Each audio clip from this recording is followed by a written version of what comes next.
Good afternoon. I'm Joyce Johansson, for those of you who do not know me, and I am co-chair of the Breeder Education Committee. And this year we've decided to do a seminar for you that has on it 3 panelists who are some of our oldest and most respected members. And by oldest, I'm not necessarily referring age-wise, but what we did with the panel was we looked at the handbooks, the ALAC handbooks ROM list, and started asking for people who had received their ROMs between the years of 1973 and 1980 to serve on the panel. And some could, some couldn't, some we couldn't get a hold of. We went then to relatives or friends to see if they'd be interested. And what we have here, we had limited the number. We knew that we only had time for a few. So we have with us today 3 very well-respected members of our breed who will be sharing some insights with you, some history, some background about themselves. And with that, I'd like to introduce you to our panelists. On my immediate left is Marianne Nixon from San Joe's Law, Cassandra Rosa, Suntory, and Dorothy, Joan, Kendall, Orlane. And ladies, I thank you very much for agreeing to serve on the panel and for being part of this historic event. We hope to be able to do this maybe every 10 years or so, and we'll see. All of us are getting older pretty soon. Pretty soon? She's getting old tomorrow. At any rate, this is the way things will work. I will ask a question. We have questions that actually have 2 or 3 questions embedded in them, and the ladies will respond. They'll have about 3 minutes per response. We'll get through we're hoping to get through in the time allotted to us about 6 questions to be covered, and then they'll finish up with I told them any information that they wanted to give about their history or their interest in the laws will certainly be welcome. So for this first question, we'll start with Marianne, go to Cass, go to Dorothy, and then we'll start with the second question. So ladies, here we go. The first question is, what initially attracted you to the breed? How has your eye for the breed developed or changed over the years? And today, when you look at a ring full of losses, what catches your eye first? Marianne, would you begin? Can everybody hear me? Yeah. I am going to kind of read mine in as much as I don't want to go over the time limit. And I've got somebody that's ready to cut my throat if I do. Our losses began in 1954 when a dear friend from California shared a puppy from their first litter. His parents were not AKC registered, but unlike a lot of other things that I can't remember because I'm so old, the breeder of this puppy, the grandparents, was June Dariessa. And she had a lot of unregistered but supposedly purebred losses. I've written about Pootie before. He was small, white, Napoleonic in nature, color-coded, and pink-nosed. His bark and lower jaw were both outstanding. Lower incisors could be counted without ever laying a hand on him. He was very undershot. He ran our rural neighborhood with an iron paw and an incessant sharp bark. Fascinated by the rare creature, I eventually began a search for information about the breed with little success. Would you believe I was so frustrated by his lack of coat length that I even covered the furnace floor vents? I had decided that it was because Pootie was camping on him that it was causing his short, brittle, dry coat. Eventually, I attended my first dog show and was absolutely thrilled to see a Lhasa entry of 1. A charming English lady, Emily Johnson, who became a very dear friend, introduced me to her champion, American and Canadian champion, Sanuti of Abbotsford. I was hooked. I wanted one just like him. Now, the second part of that question, I don't know that my eye for the breed has actually changed but I think the word slowly developed is probably correct. As one embarks on a never-ending quest for lots of knowledge and begins a very serious study of canine anatomy, particularly structure and motion, the ultimate ideal slowly begins to form a picture in your mind's eye. But this is a subtle process and one that takes place over a number of years. My intense, in-depth study of anatomy, structure, and motion had me fault shredding my losses for the first 10 years. And it was probably that long before I was finally able to put them back together, visually see their good qualities, and enjoy them. And the last answer, when I look at a ring full of losses today, I think my first impression would be their overall balance and uniformity, or lack of it. Thank you very much, Marianne. Beth? What's our time limit? About 3 minutes. 3 minutes, okay. What initially attracted me to the breed? Of all places, I was in Guadalajara, Mexico for a summer. My husband and I were studying there. And the folks next to us were from San Francisco. This was 1966. And they had these two absolutely exotic creatures that used to run through the tropical garden of the apartment complex where we live and torment the apartment cat. Now this cat's purpose was to kill rats that were almost as big as the dogs. So the cat kind of would look at them like, but they didn't realize the cat was being condescending. But I loved their spirit, their attitude, and just their very differentness. The fact that they were brave and fun. And I had always loved dogs as a child. I was always bringing something home, and my mother was long suffering in that regard. So a few years later, I was teaching, and I was in the lunchroom, and we had a substitute teacher who said she had to run home and take care of her puppies. And this was in California. And I said, "Oh, what kind of puppies do you have?" And she said, "I have lots of upset puppies." And I went, oh. So we were in the process of buying our first home, so cash wasn't exactly at a premium. But I hauled my husband over, and a friend who was actually one of my first mentors, we'll talk about that later, and chose our first puppy. And her pedigree was kind of a mystery to me, but as I researched pedigrees, I found that most of the dogs in her pedigree were litter mates, very well-known dogs of the day. So even though it was a very mixed pedigree, there were a lot of very respected breedings done in that pedigree. How has my eye for the breed changed and developed? Well, the first thing about having an eye is knowing whether you have one or not. I guess I had an eye before I knew what an eye was. I was at my first puppy match, and a dog had been brought along just simply to be brought along. And in California, puppy matches at that time could draw entries of 40, 50, 60 Lhasa Apsos. And this champion male moved across the grass in this park, and my heart stopped because that dog, I was sure that dog's feet never touched the ground. It turned out his name was Champion Shoshi Kichu of Pandan, and he was an early breeding group winner in the breed. He was handled by Mark Cates and owned by Liz and Kiefer Levenberg. I used him as stud for one of my early litters, but I guess I recognized what I saw without knowing what I was seeing. And so I've always thought, I've learned from that to trust your eye. When you see something that feels right, it's not an analysis, it's not measurements and so forth. It's looking at something and having a sense that it belongs. And when the eye makes you uneasy, you understand, trust yourself. It's trusting your instincts, because this is not just science, it's also art, and that involves instinct. Today, when I look at a ring full of losses, what do I look for? I look, first of all, for that dog that has the spirit of those first losses that I saw, because they shouldn't be robots. The standard says gay and assertive, and I want them gay and assertive, even though those are sometimes the problematic dogs.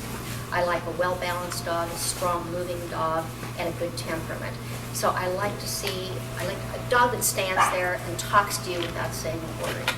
Just like that first Rosa that I saw moving across the grass caught my eye. Thank you. Thank you. Joan? What attracted me to the breed? I saw a photo in a magazine of a man carrying a dog over his arm and this long golden hair falling down on each side. I thought, wow, is that beautiful? So I bought a copy of Dog World magazine and I began looking for Lhasa Apso. And the closest one I found was Georgia Pelham.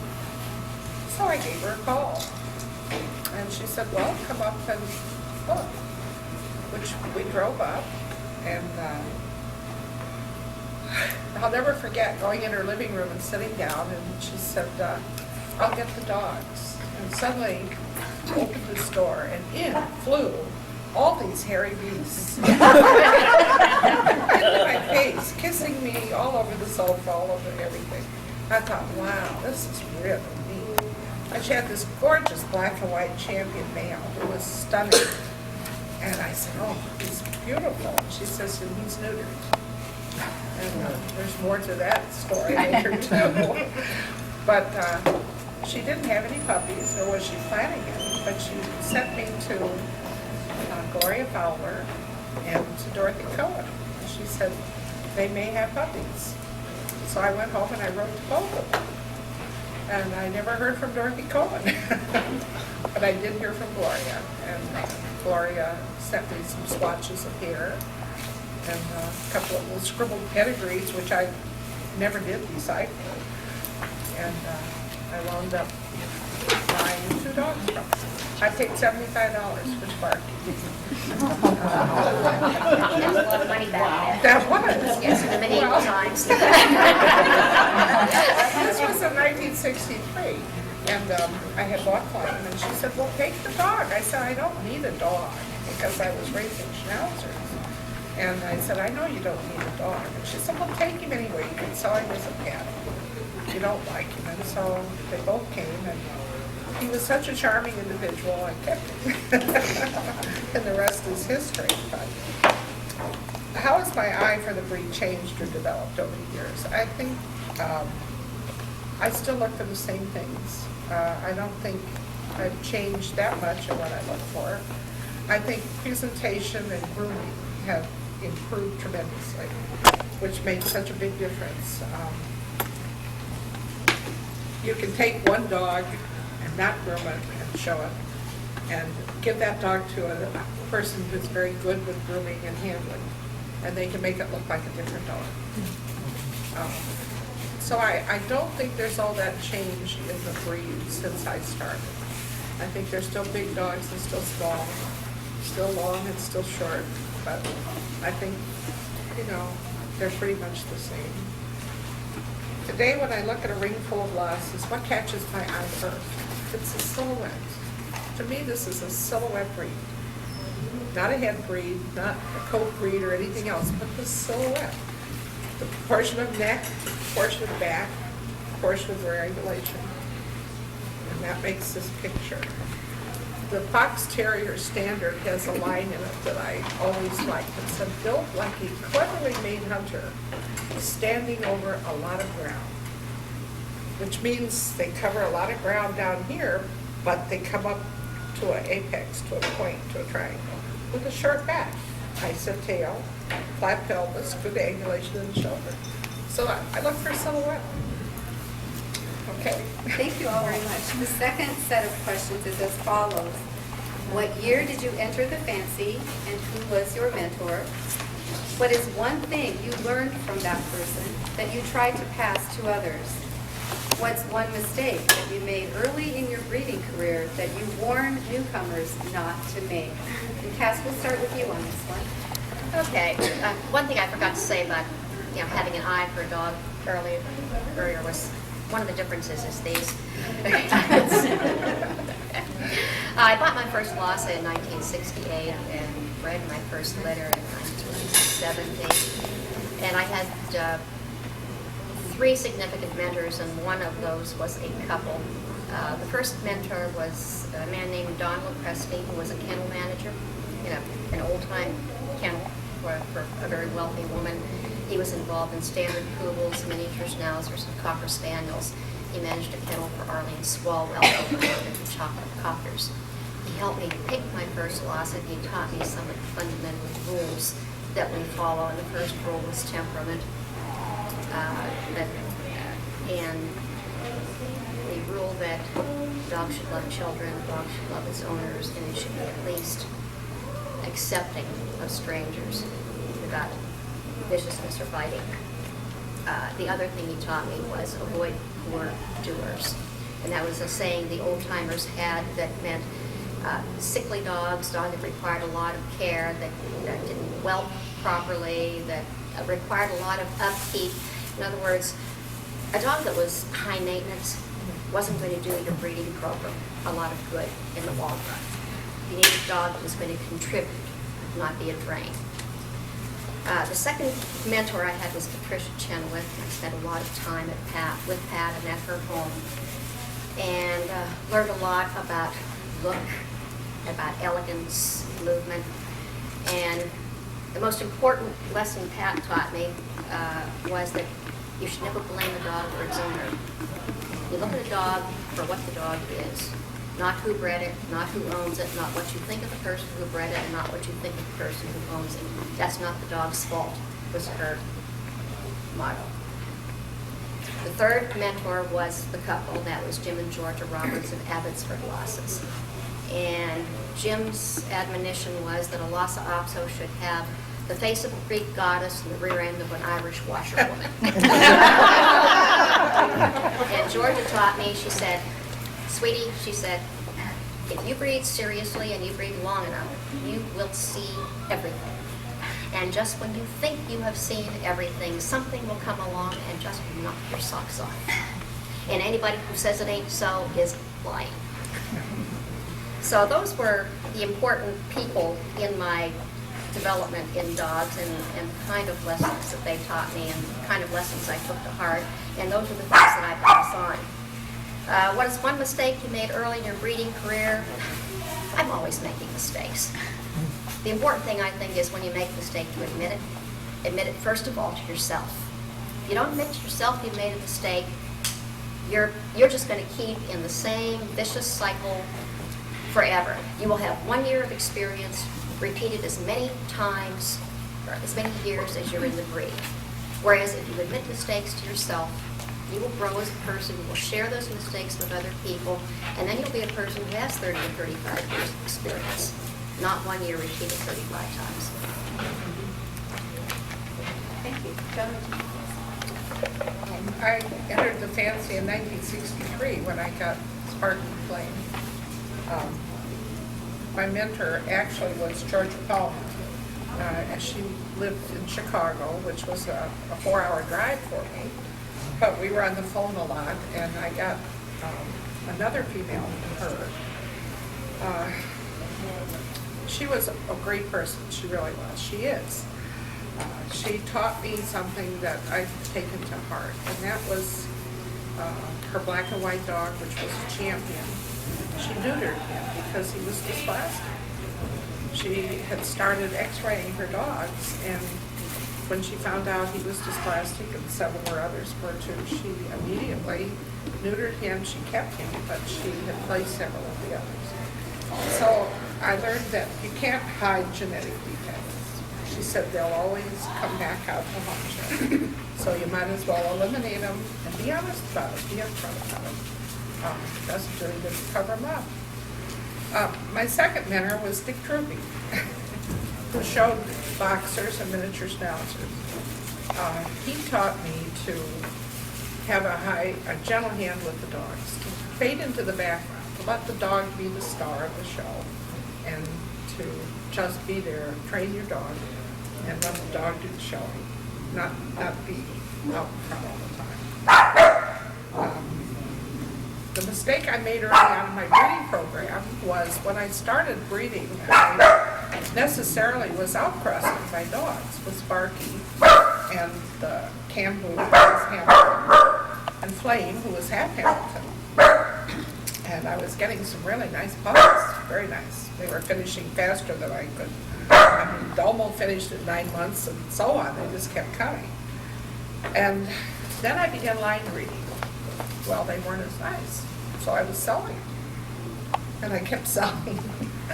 And then I found out other people were producing really nice puppies out of these dogs that I was selling.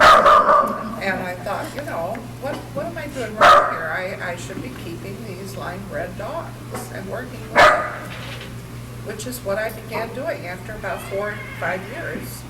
I began keeping a lot of dogs for reasons that were important to a breeding program, not necessarily great show dogs, but dogs which had things that I needed in my breeding program.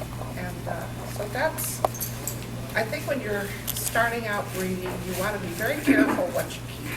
You don't want to keep anything with a bad temperament or with bad health or genetic disorders. So get rid of those right away. But the rest of them, you know, keep good temperaments, outgoing dogs, happy dogs. And run them on to make sure that they're going to be what you really want. And if they're not, then sell them later on. Thank you. Marianne? I acquired my first registered Lhasa in 1958. I had stipulated female, which was something I could show, and eventually breed to Champion Sanuti of Abbotsford. She became Champion Jomo Carpo of Abbotsford. But other than my friend Emily, I really had no mentor. Emily had a very contagious attitude of good cheer and enthusiasm for a dog show, and her Lhasa in particular. And she was really the only one that helped me, and it was mainly her attitude that caught me. She believed that a dog show absolutely had to be fun, and it always was. You know, regardless of how serious one gets about it all, that joy of accomplishment is really what it's all about. You've bred and shown and finished a dog, and that's a real joy of accomplishment. The worry and the work and the inevitable disappointments that are always with us should be left at home. When you go to a dog show, have fun. Right. The one mistake I vividly recall making had to do with grooming my first Lhasa at her first dog show. I groomed her, believe it or not, on a folding metal chair, which was trying desperately to collapse on both of us. But I learned in a hurry. My second dog show, I carried a cart table.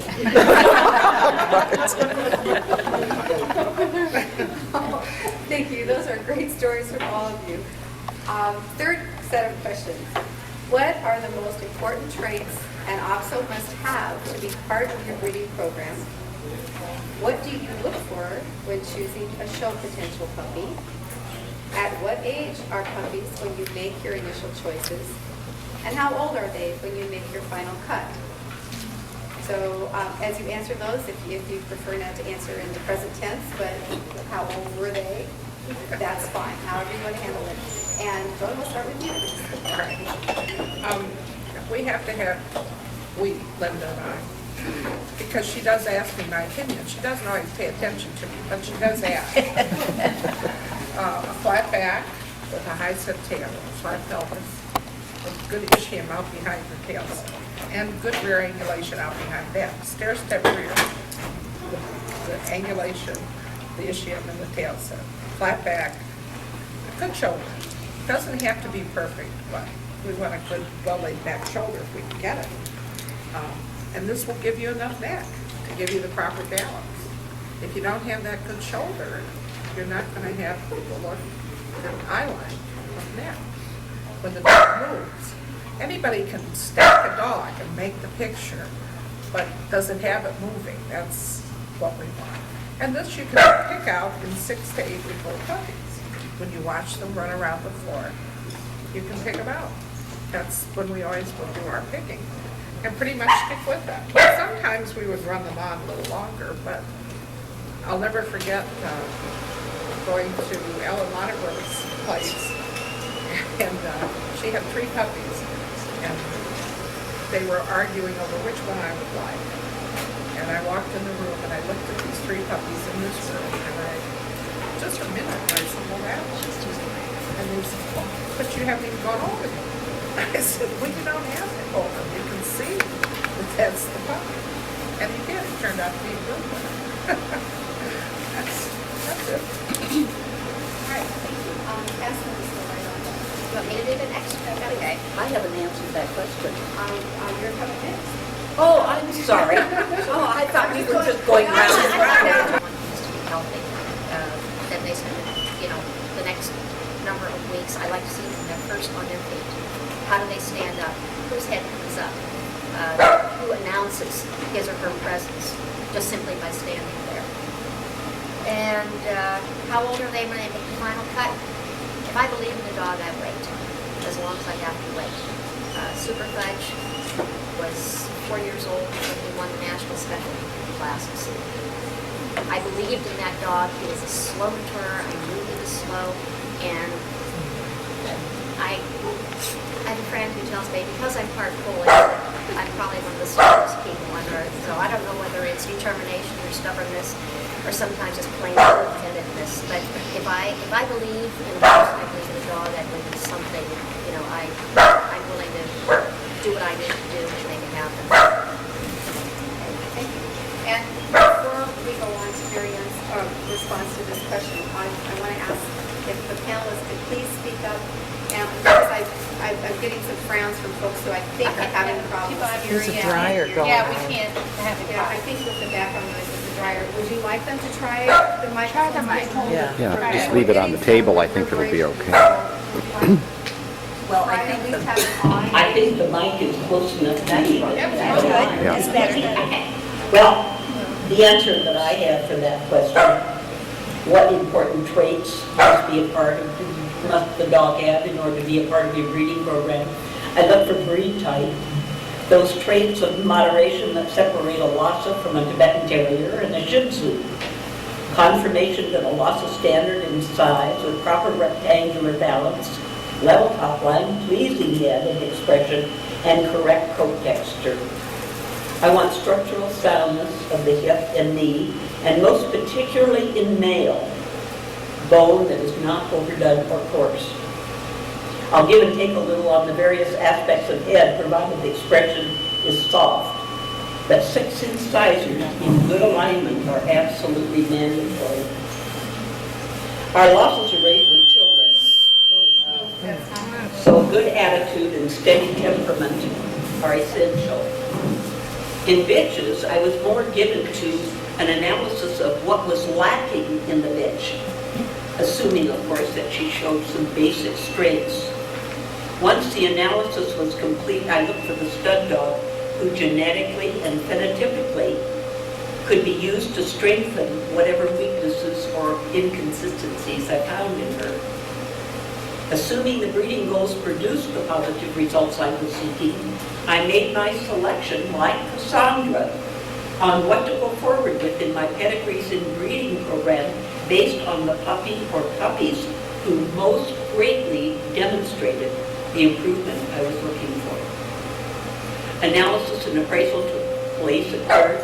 Tentatively and generally final selection took place at approximately 12 weeks of age.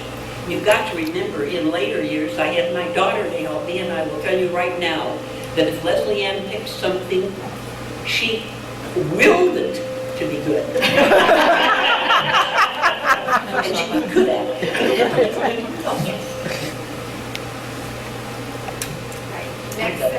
Next set of questions. What breed health problems are of concern to you? How can breeders better collaborate to reduce health issues in the breed? And I guess we'll just kind of move the microphone as far away as Well, possible. it's there, isn't it? Yeah, as long as it doesn't reverberate when I'm starting. Marianne, so that I don't get confused with how I'm skipping around here, we're going to start with you again and going down the road. Okay, I understand you. I'd say any problem that challenges a Lhasa's physical or mental well-being should be a concern to breeders. And like Cassandra said earlier, she stole my line. I've said many times that if a person breeds long enough, they will eventually come up with just about every possible problem. And I'll add that a person deals with whatever problem arises, separates the mere producer of puppies from the dedicated and true breeder. The breeder seeks answers and reacts responsibly with the tools at his disposal, and the choices he may have may run from study and research to eliminating the dog or dogs from the breeding program. It could be naming spay and neuter, and sometimes, unfortunately, even euthanasia. Education is the key to better understanding of just what breeding loss also holds in store for the unexpecting and the unwary. A level-headed and hopefully open discussion among true breeders is often the quickest way to understanding and answers, hopefully with a successful resolution to whatever problem they faced. Actually, Marianne and I are very aligned in thinking on this particular issue.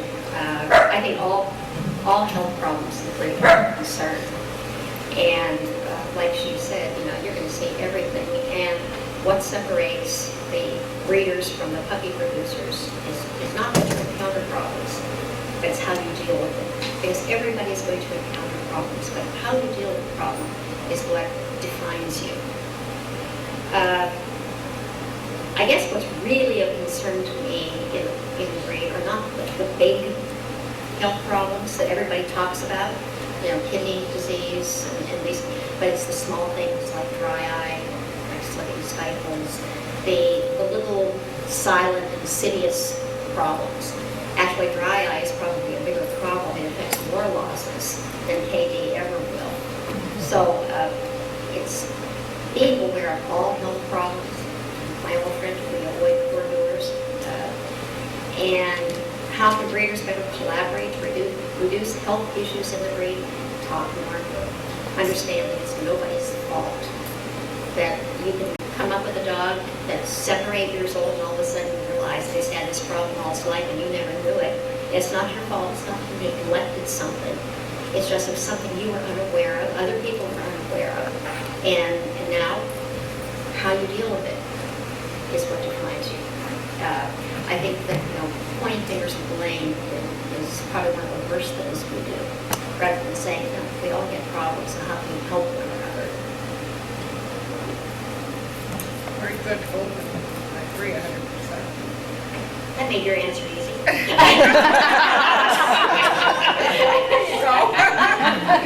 I would say allergies and skin problems are only too common in losses. I know we found it in our breed, in our line, and we've had a couple of dogs that just could not get coat on, or that the coats were just not good enough to really hold it. We tested 3 or 4 for SA, sebaceous adenitis. They did not have it, but I don't know what it was. They couldn't find any particular thing, but they just an allergy. We did not run a complete allergy test, but I think this is something we have to look into more, and we have to be very careful of all health problems. But like you say, the little things like the cherry eye, when the eye pops up in the corner of the eye. These are small things, but they're all important. And breeders can better collaborate to reduce health issues by talking, by being honest about what they find. We've always told people what our dogs produce. Therefore, our dogs have got to have the worst reputations in the world. But that's okay, because we know that we've been open and above board about it. And if we run into problems, come tell us first.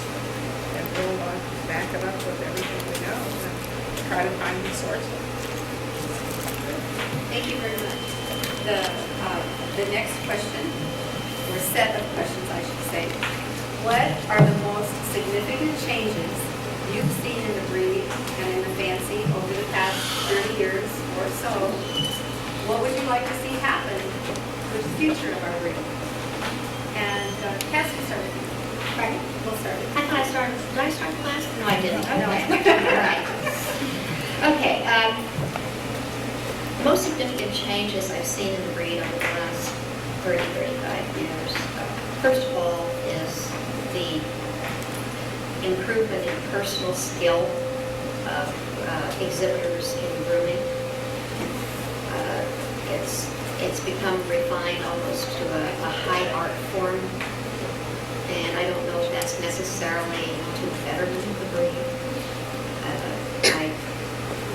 There was a time when an average loss of silk entry in California or on the West Coast, on an average show, might be 40 dogs, 50 dogs, 60 dogs, and 95% of them were owner handlers, and they were all having a good time.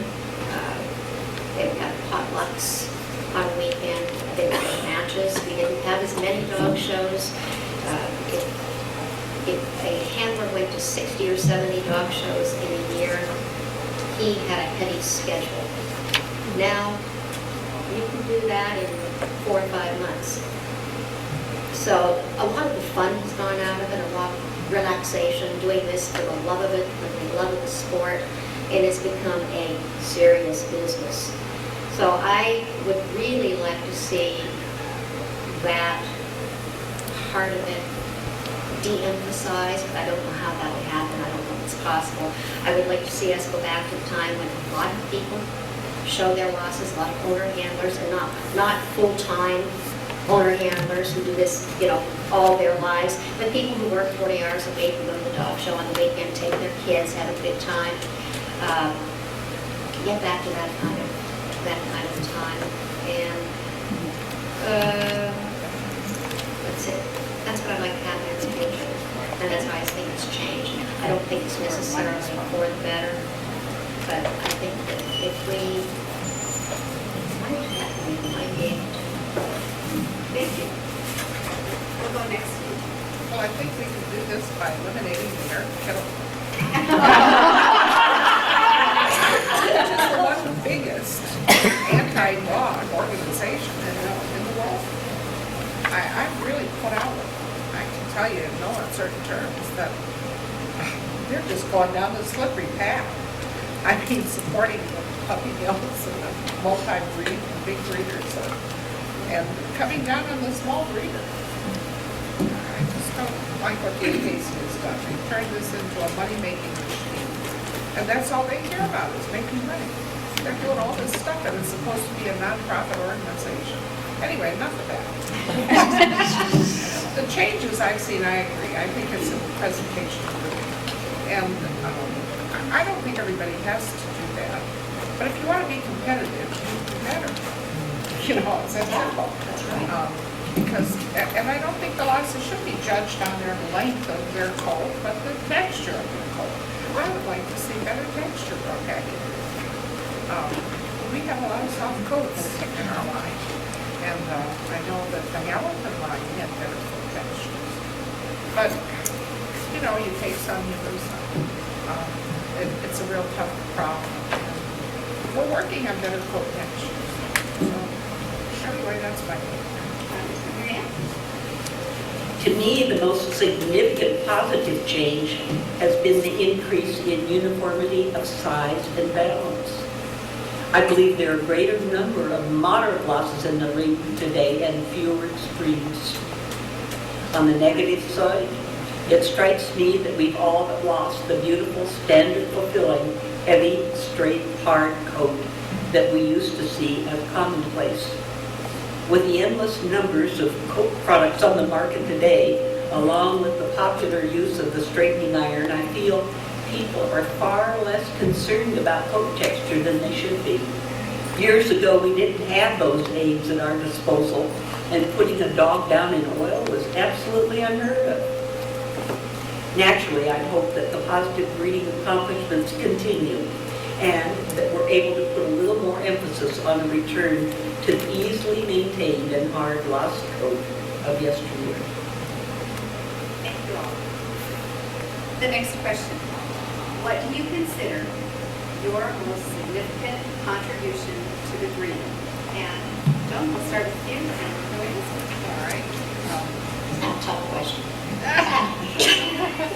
It is not. No, that's an easy question. It is a good question. Mine was taking advantage of a little gold boy and using him to good advantage. Not knowing enough about the breed to trust him to one side and to use him and to love him, to take his offspring to where they want to go. What a great little dog he was, and how lucky I was to get him.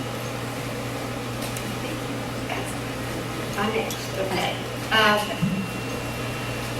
I think that my most significant contribution to the breed is not so much of the dogs themselves as in what I've been able to do to help people who are up and coming in the breed. I've always had a strong belief in novice owner handlers, and we have sold a significant number of very, very nice show puppies to outright novices because they were able to do well with those dogs, and they did what they needed to do. You know, it kept their interest in the breed. It helped foster people's involvement in the breed. And I kind of like to look at it from the people end. Marianne? Well, I was laughing. I said this was the world's worst question. My significant contribution to the breed has been the ALAC logo.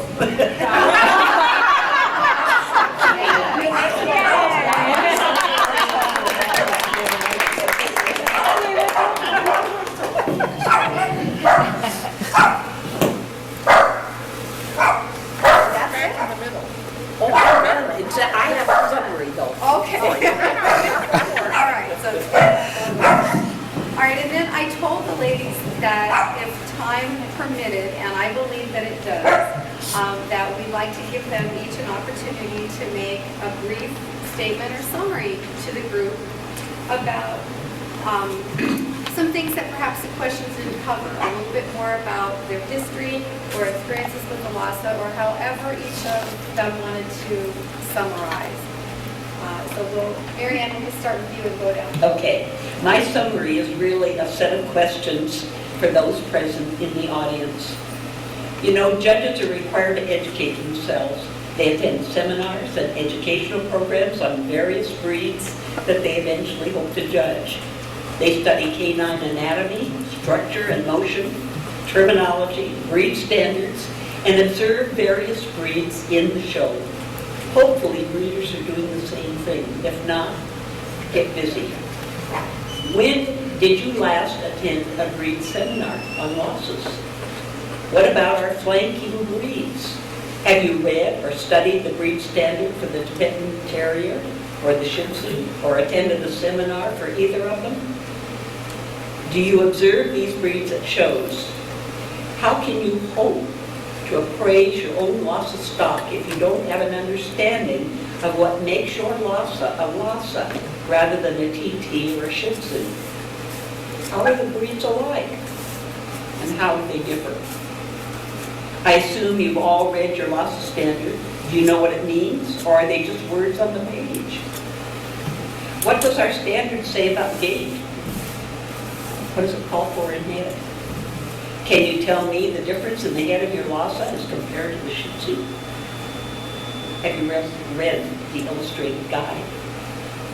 Does your library at home contain copies of books by authors such as McDowell Lyons, Rachel Page Elliott, Van Hollenbeck, and Curtis Brown? What other books on structure and motion have you researched for answers as to why your dog moves as it does? Please remember that your canine expertise is advanced through education. Books, seminars, discussion groups, and mentorship all await you. This is the path that leads to your understanding and professionalism as responsible breeders. That's it. I have about 35 years that I've spent living with Lhasa Apsos, breeding them, showing them, enjoying them, considering them my friends. And it's grown from a whim to a passion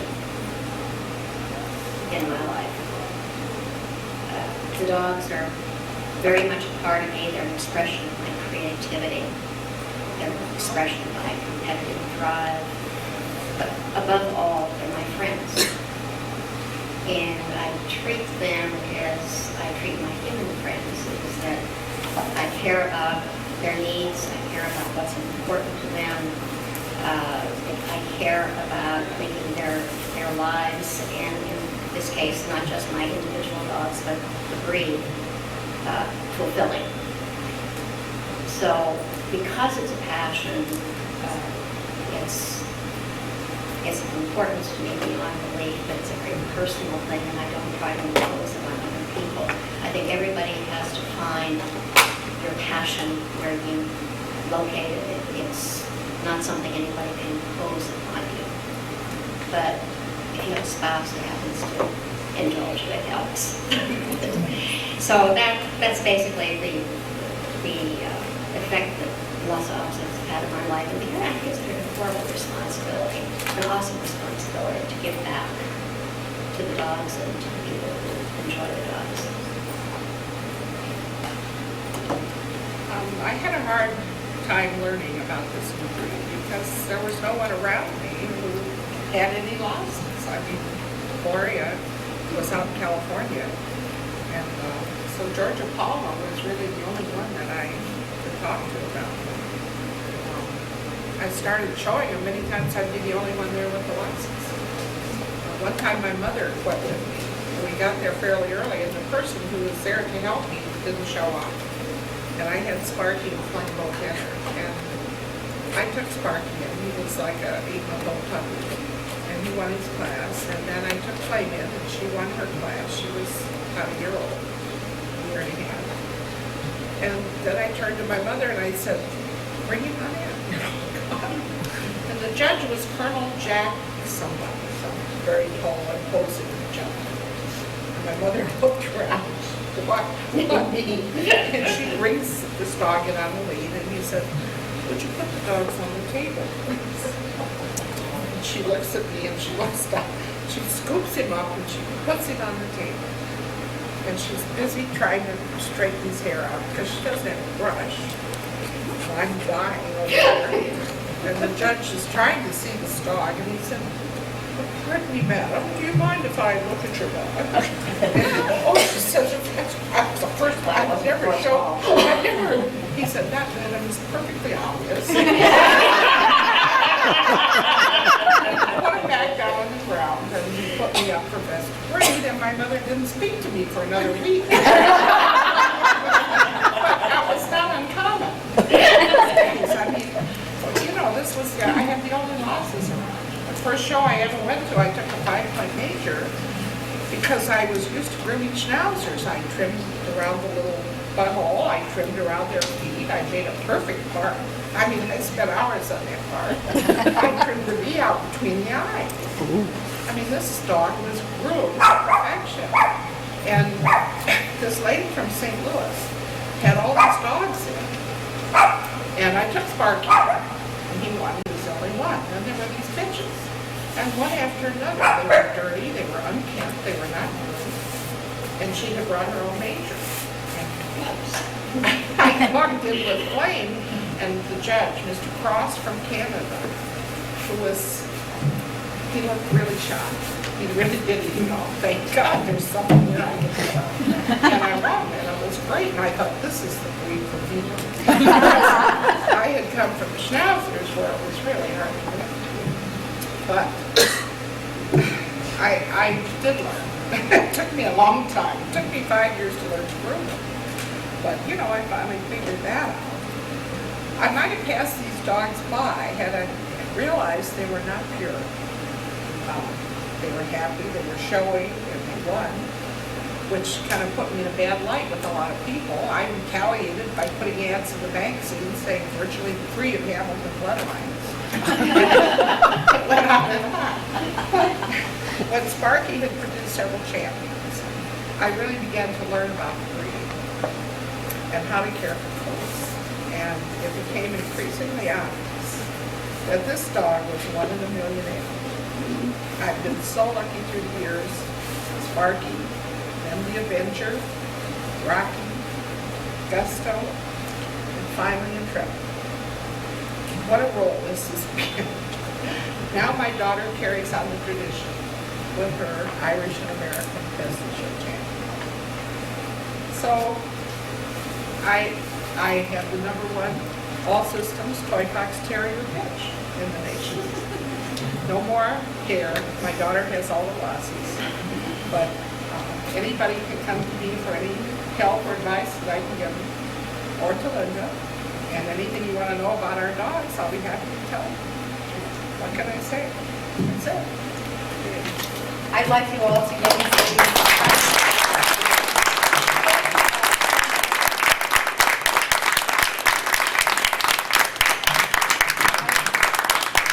It's been a great joy for me to be involved in planning this seminar from the very beginning and being in contact with people as we've worked out questions that came from not only our committee members, but from the ALAC membership in general. I thank all of you who contributed to the questions.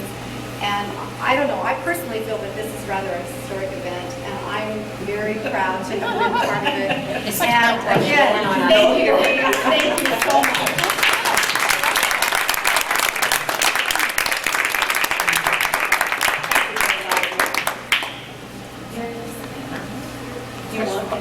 Oh, we doing questions? Oh, okay. Sure. Okay. That's awesome. Ominous? No, it's not ominous at all. Oh, okay. Only if you want to make it.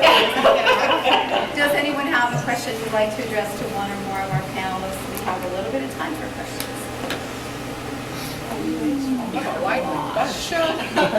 Leslie? Marianne mentioned we're talking about full dentition as one of the criteria, and I think that's one of the most difficult things for breeders to get a handle on in many lines. And so I was wondering if maybe you could elaborate a little bit on anything you've learned as far as just, how do you get it and maintain it? I was referring primarily to incisors. Right. And I will tell you, in all honesty, the day I took a bitch with 4 incisors who was otherwise absolutely lovely, showed, finished her, and started breeding her, and those 4 incisors haunted me for generations. And I just don't touch it, because it is, just remember, if you do, that you're going to see it. It's very, very genetic as far as I'm concerned. The breadth of the lower jaw is always a big help.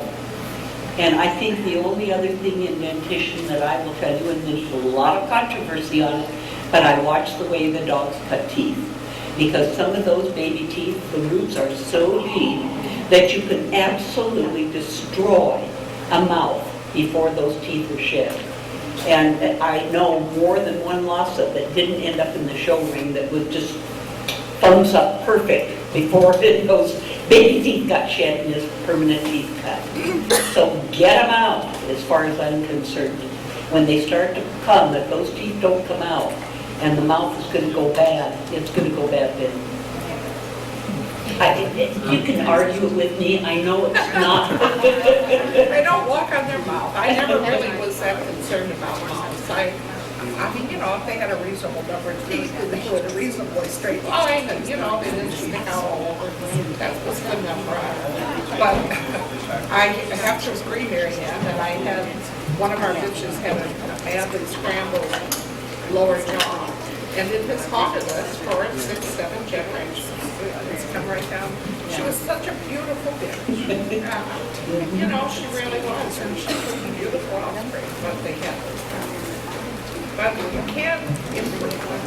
And it takes a lot of, you have to get rid of a lot of dogs. But I guess, we just have to. Yeah, I drive me crazy. My first champion bitch was a pure Hamilton bitch at 4 incisors. And they come back on it, still they do, to this day. I am not so much into counting teeth as I am, and I want a nice occlusion. I want big, strong, healthy teeth. I think that the size of the teeth is important because it's an indication of the strength of the jaw. And again, comes into the lower jaw. I've had dogs that have 6 teeth that come forward with the incisors behind them, and the jaw is narrow. But I've had dogs with 4 teeth, big teeth, big incisors, and you've got a good arcade in the jaw. But we've got 800 to 1,200 years behind us of no interest in controlling what the teeth and the bite do. So I think it's a challenge that we face, and that, like Joan, I agree that they don't walk on their teeth. Like Marianne, I agree that we should set a goal of having good, strong, healthy mouths with full dentition. But I prefer them to be nice and straight and even, because you don't have problems down the road when they get older. Are there other questions from the audience? All right, then we'll wrap it up. Again, ladies, thank you very much, and thank you all who attended.